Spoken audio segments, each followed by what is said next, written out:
back to the channel Classy Classmates. How are you all? So last class में हम लोगों ने class 10th का साइंस चैप्टर 1 स्टार्ट किया था, केमिकल रिएक्शंस एंड इक्वेशंस। और इस चैप्टर के फर्स्ट पार्ट में हम लोगों ने introduction, chemical equations, chemical reactions तक कंप्लीट कर लिया था। आज की वीडियो में हम लोग कवर करने वाले हैं बैलेंसिंग अ केमिकल इक्वेशन। बहुत इम्पॉर्टेंट टॉपिक है, गारंटीड क्वेश्चन आता है बोर्ड के एग्ज़ाम में। ठीक है, तो डायरेक्ट बैलेंसिंग पे जंप करने से पहले जो लास्ट वीडियो जहाँ हमने एंड की थी, टाइप्स ऑफ केमिकल रिएक्शन, एक बार उसका रिकैप कर लेते हैं। केमिकल इक्वेशंस को हम अलग अलग तरीके से लिख सकते हैं। एक होती है word form of writing the chemical equation, जिसमें सीधा सीधा जो रिएक्शन हुआ है वो उठा के वर्ड्स में लिख दिया है, नॉर्मल इंग्लिश के सेंटेंस में। Methane gas reacts with oxygen gas to produce carbon dioxide gas and water vapour. Normal जो आप लोग इंग्लिश बोलते हो वही नॉर्मल सेंटेंस आपने लिखना है वर्ड इक्वेशन में। फिर अब ये वर्ड इक्वेशन इतनी लंबी लंबी, कई रिएक्शंस तो ऐसे होते हैं जिसमें हम पता नहीं कितने सारे रिएक्टेंट्स मिक्स कर रहे होते हैं और प्रोडक्ट्स भी हमें बहुत सारे मिल रहे होते हैं।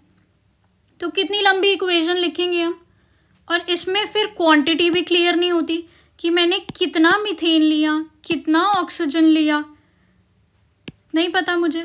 तो वर्ड इक्वेशन की लिमिटेशंस को ख़त्म करने के लिए फिर हमने सिंबॉलिक फॉर्म ऑफ इक्वेशन लिखनी स्टार्ट की, जिसमें हम लोग केमिकल सिंबल्स और केमिकल फॉर्मूलाज यूज़ करके लिखते हैं। साथ में एग्जैक्टली कितने नंबर ऑफ एलिमेंट एटम्स हम यूज़ कर रहे हैं उस पर्टिकुलर एलिमेंट के, हम वो भी जस्टिफाई करते हैं। जैसे यहाँ लिखा है हाइड्रोजन के 2, ऑक्सीजन के 2, तो हम एग्जैक्ट नंबर ऑफ एटम्स भी इसमें स्टेट कर देते हैं। अब जब हमने ये वाली इक्वेशन लिखनी शुरू की तो इसके पीछे दो तरीके की इक्वेशन बन के आई। एक जिसमें दोनों तरफ जो हैं नंबर ऑफ एटम्स हैं वो बैलेंस्ड है, मतलब दोनों तरफ इक्वल हैं जितने लेफ़्ट पे थे और राइट पे थे। और दूसरी आई जिसमें दोनों तरफ इक्वल नहीं आए हमारे पास। तो जिसमें हमें दोनों तरफ इक्वल मिला वो तो हमने बोल दिया बैलेंस्ड केमिकल इक्वेशन, कि दोनों तरफ जितने भी एटम्स हैं वो बिल्कुल इक्वल हैं। जो हमने मिक्स किया था वो और जो हम लोगों को मिला है वो दोनों बिल्कुल सेम है।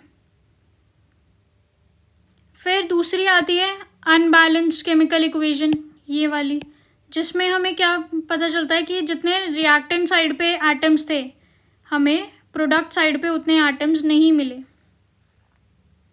ठीक है, बट ये वाली इक्वेशन हम लोग जनरली यूज़ नहीं करते क्योंकि ये हमारे काम नहीं आती। डिज़ायरेबल फॉर्म ऑफ इक्वेशन ये वाली होती है बैलेंस्ड केमिकल इक्वेशन, जो कि सिंबॉलिक टर्म्स में लिखी हो। ठीक है, तो अब इस अनबैलेंस्ड इक्वेशन से हम बैलेंस्ड इक्वेशन पे पहुंचेंगे कैसे, ये हमें आज की वीडियो में डिस्कस करना है। कि सपोज़ मेरे पास रिएक्शन के बाद में ऐसी इक्वेशन मिल गई जो कि अनबैलेंस्ड है, तो लेकिन मुझे तो चाहिए डिज़ायरेबल फॉर्म ये वाली, तो मैं यहाँ से यहाँ पहुँचूँ कैसे, वो हम डिस्कस करेंगे आज की वीडियो में। करें शुरू। सो बैलेंस्ड केमिकल इक्वेशन जो होती है वो law of conservation of mass follow करती है। अब law of conservation of mass होता क्या है? The law of conservation of mass states that mass cannot be created or destroyed, कि ना तो हम मास को बना सकते हैं ना ही उसको डिस्ट्रॉय कर सकते हैं। तो इसकी इम्प्लीकेशन क्या आएगी? अब इससे क्या पता चलेगा हमें केमिकल इक्वेशन में कैसे यूज़ कर सकते हैं? जब मास क्रिएट और डिस्ट्रॉय हो ही नहीं रहा तो जितना मैंने इधर रिएक्टेंट में डाला था उतना ही मुझे इधर प्रोडक्ट में मिल जाएगा, क्योंकि ना तो एक्स्ट्रा बना ना उसमें से कुछ घटा, तो जितना था उतना ही बराबर मुझे यहाँ भी मिल गया।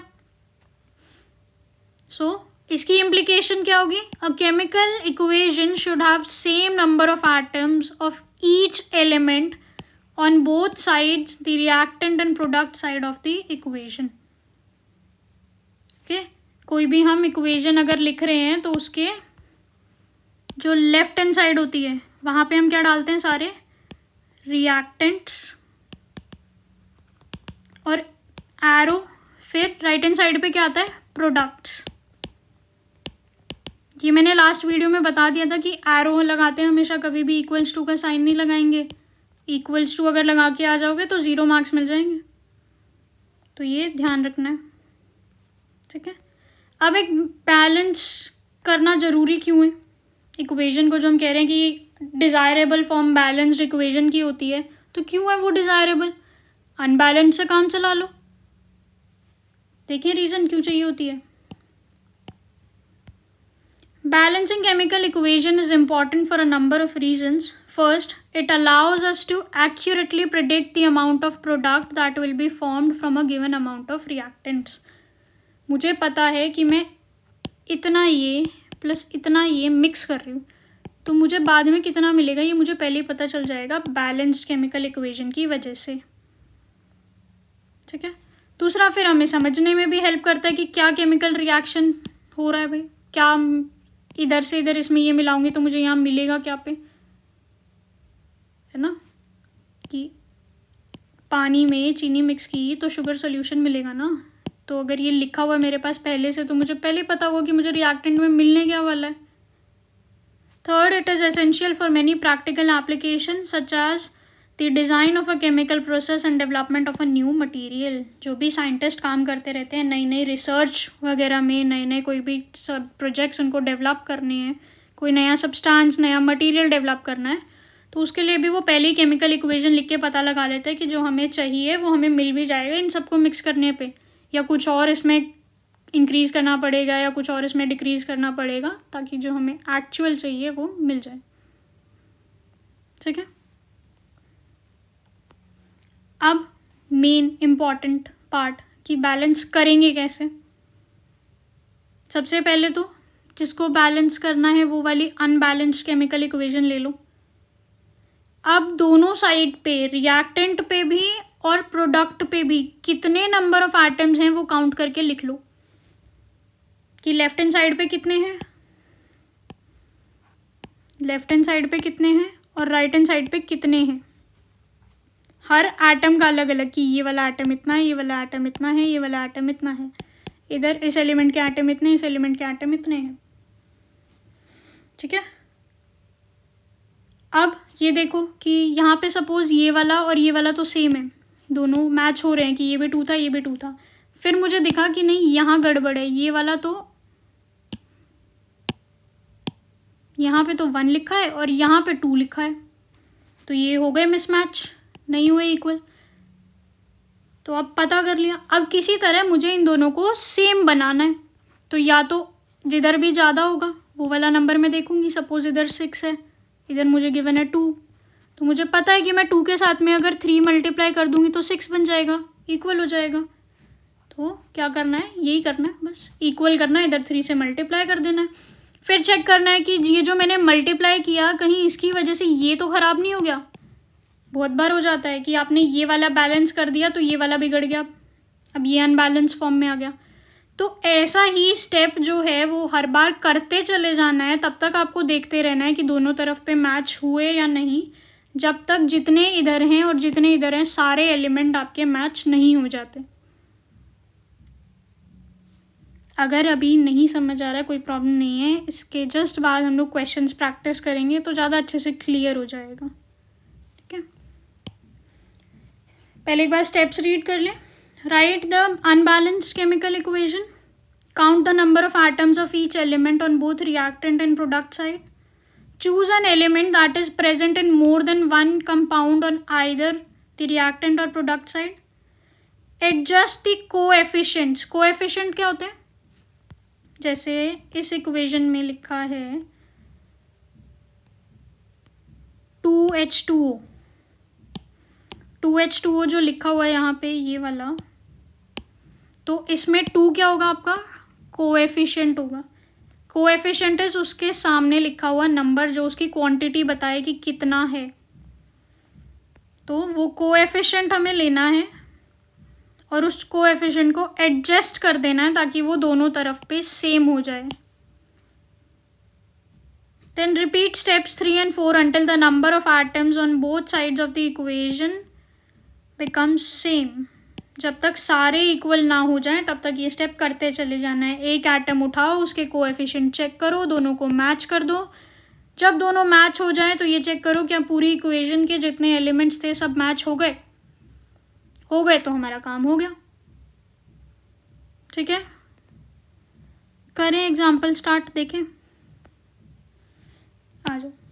फर्स्ट में है क्या, KNO3 gives KNO2 plus O2।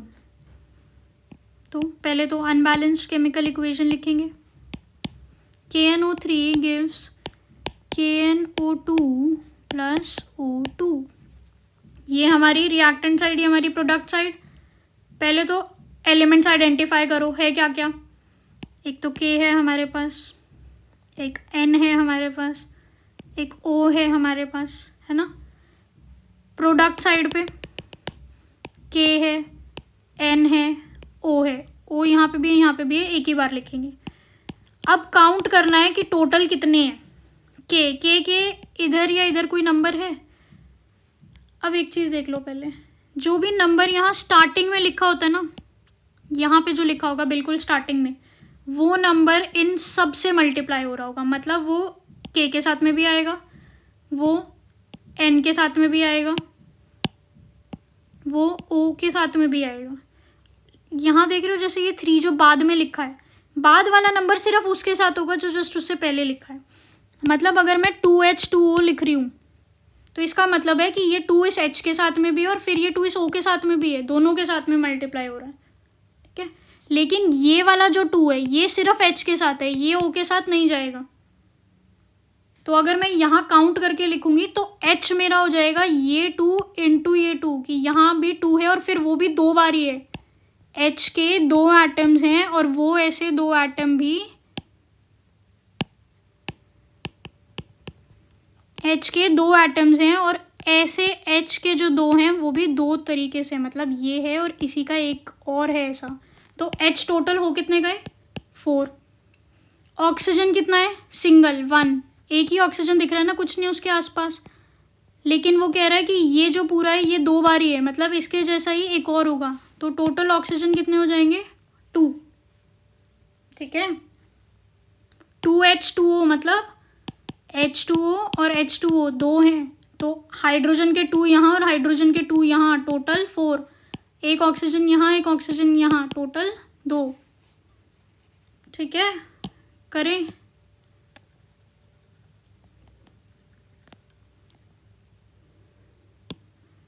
आ जाओ फिर देखते हैं।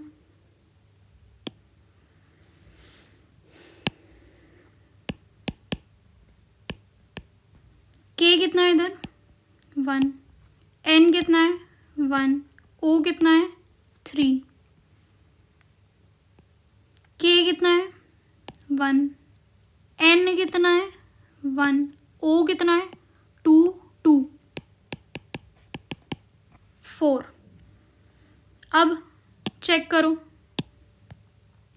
K1 है, K1 है, बैलेंस्ड है। N1 है, N1 है, बैलेंस्ड है। O3 है, O4 है, मतलब इसको बैलेंस करना पड़ेगा, ये गड़बड़ है। इधर O ज़्यादा है, इधर O कम है। तो अब ऐसा क्या मल्टीप्लाई करूँ कि मेरा ये O सेम नंबर पे आ जाए।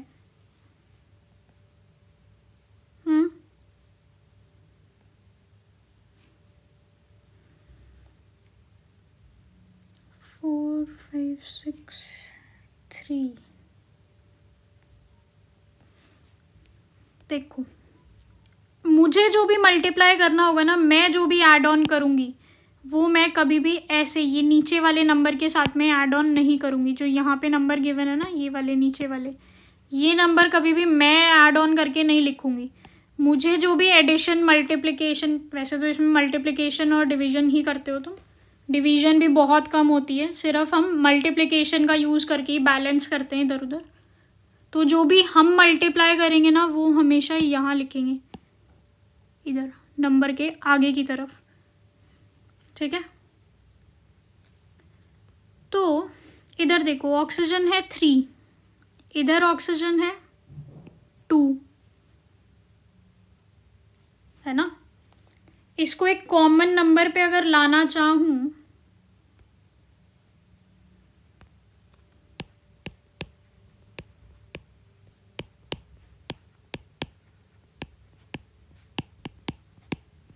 इधर अगर मैं इसको 2 से मल्टीप्लाई कर देती हूँ तो क्या चेंज हुआ?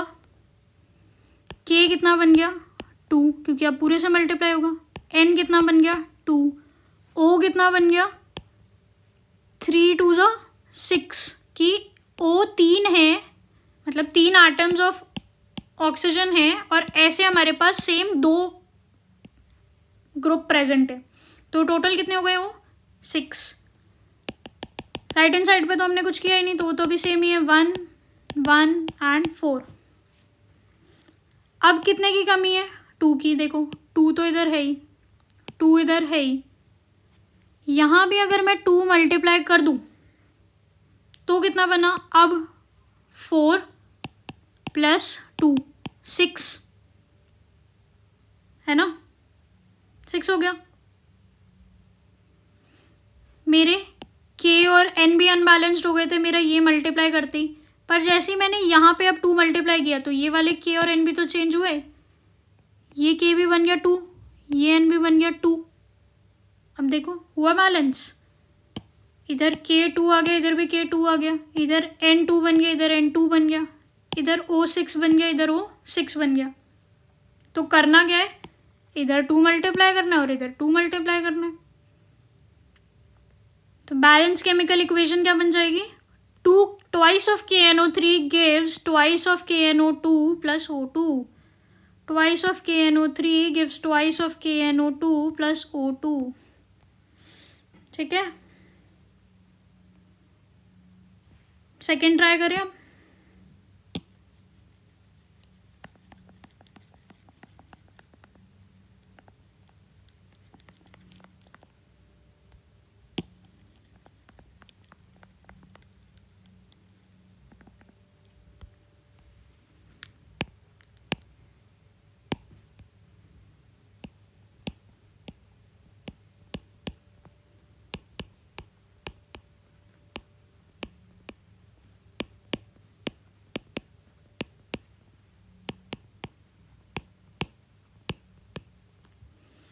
NaCl plus AgNO3 gives AgCl plus NaNO3। Elements लिखते हैं। Na है एक, तो Cl है एक, Ag है एक और NO3 है एक। Ag1 Cl1 Na1 NO3 भी1। तो ये चेक करो, सब कुछ 1 1 1 ही है। Na भी 1 है, Na भी 1 है, Cl भी 1 है, Cl भी 1 है, Ag भी 1 है, Ag भी 1 है, NO3 भी दोनों 1 है। तो ये ऑलरेडी बैलेंस्ड है, मतलब इसमें हमें कुछ ऐड ऑन नहीं करना। तो अगर ऐसा क्वेश्चन आ जाएगा तो हम क्या करेंगे? ऐसे लिख के लास्ट में लिख देंगे this is a balanced equation. Okay, करें next part.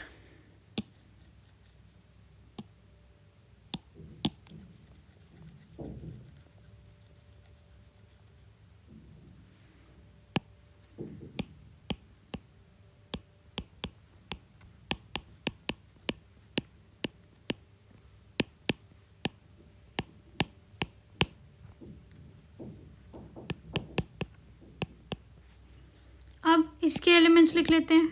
Ba1 Cl2 H2 SO4 1, Ba1 SO4 1 H1 Cl1। Ba balanced है, SO4 बैलेंस्ड है, बस एक ये वाले दोनों अनबैलेंस्ड है। Cl2 है, H2 है, इधर Cl1 है, इधर H1 है, मतलब इधर इंटू 2 कर दूंगी तो बैलेंस हो जाएगा। तो बस यहाँ आगे की तरफ मल्टीप्लाई करेंगे तो वो दोनों से होता है, तो ये 2 मल्टीप्लाई करती है, H भी 2 बन गया और Cl भी 2 बन गया, तो twice of Cl twice of H2, सब कुछ हो गया बैलेंस्ड। तो इसका आंसर क्या हो जाएगा, BaCl2 plus H2SO4 gives BaSO4 plus twice of HCl। Okay, check कर लो बेशक आंसर ये।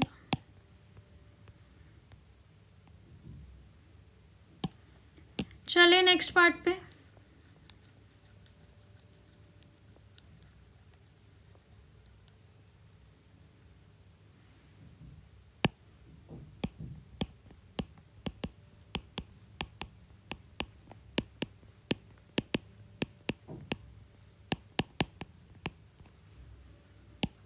Al1H1Cl1 Al1Cl3H2।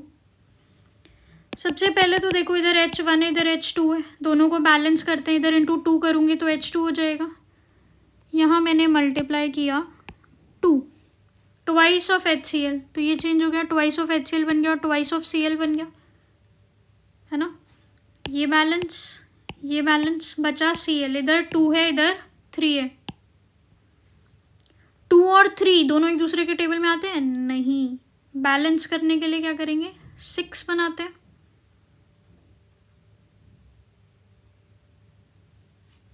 सिक्स बनाने का ट्राई करें, कॉमन जो भी बनेगा। तो 6 बनाने के लिए अगर मैं 2 से मल्टीप्लाई कर दूँ तो 6 बन जाएगा, क्योंकि Cl के 3 एटम्स हैं और ऐसे हमारे पास 2 ग्रुप्स प्रेजेंट है, तो टोटल 6 हो गए। Cl 6 हुआ तो अब यहाँ Al पे चेंज आ गया, Al भी 2 बन गया, तो ये भी हमारा अनबैलेंस हो गया। इधर 1 है, इधर 2 है, बैलेंस करने के लिए यहाँ 2 मल्टीप्लाई किया। अब देखो ये 2 हो गया, ये 2 हो गया, H2 हो गया, H2 हो गया, इधर Cl 2 रह गया, इधर Cl 6 हो गया। फिर से देखो, अब 6 बनाने के लिए क्या करना पड़ेगा,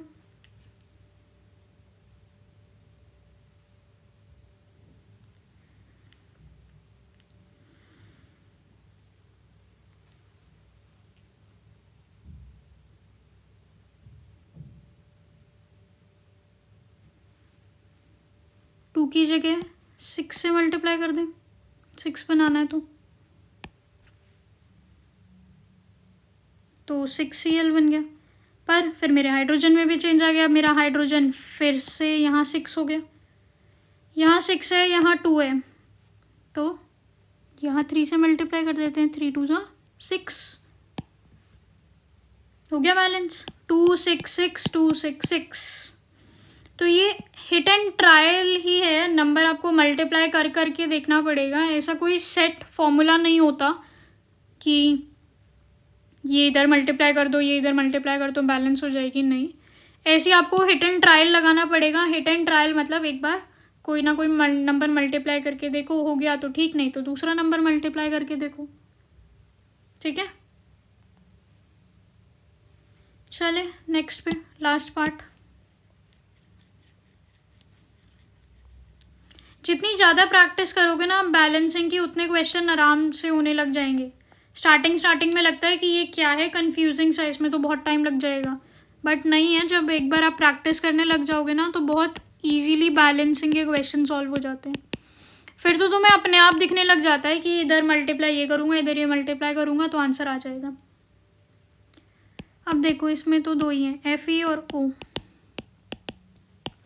Fe1O2 Fe2O3। सबसे पहले तो Fe को मल्टीप्लाई कर लेते हैं, इधर मैंने 2 मल्टीप्लाई किया तो ये 2 बन गया, ये बैलेंस हो गया। अब ऑक्सीजन इधर 3 है, इधर 2 है, दोनों में कॉमन 6 बनाने के लिए 2 और 3 में कॉमन नंबर 6 आता है ना, तो यहाँ इसको अगर मैं 2 से मल्टीप्लाई कर दूँ तो मेरा आयरन बन गया 4, ऑक्सीजन मेरा बन गया 6। इधर भी मैं अगर 3 से मल्टीप्लाई कर दूँ तो मेरा ऑक्सीजन बन गया 6, बट ये तो दोनों 6 6 बैलेंस हो गई, ये 4 बन गया, ये 2 बन गया, इसको भी और 2 से मल्टीप्लाई करना पड़ेगा। तो डायरेक्टली यहाँ लिखते हैं 2 × 2 दैट इज़ 4 हो गया। 4 4 6 6, तो आंसर बनेगा 4 Fe plus 3 O2 gives 2 Fe2O3। ठीक है, हो गया ना सब कुछ बैलेंस। हाँ 4 3 6, हाँ 4 और 6।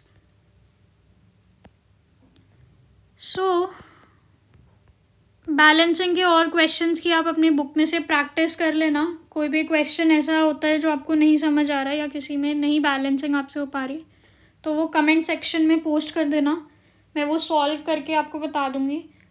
इन केस अगर आपको बैलेंसिंग पे और प्रैक्टिस चाहिए तो मुझे बता देना, वो भी कमेंट सेक्शन में। मैं बैलेंसिंग पे और प्रैक्टिस क्वेश्चंस में एक वीडियो बनाऊंगी। ओके,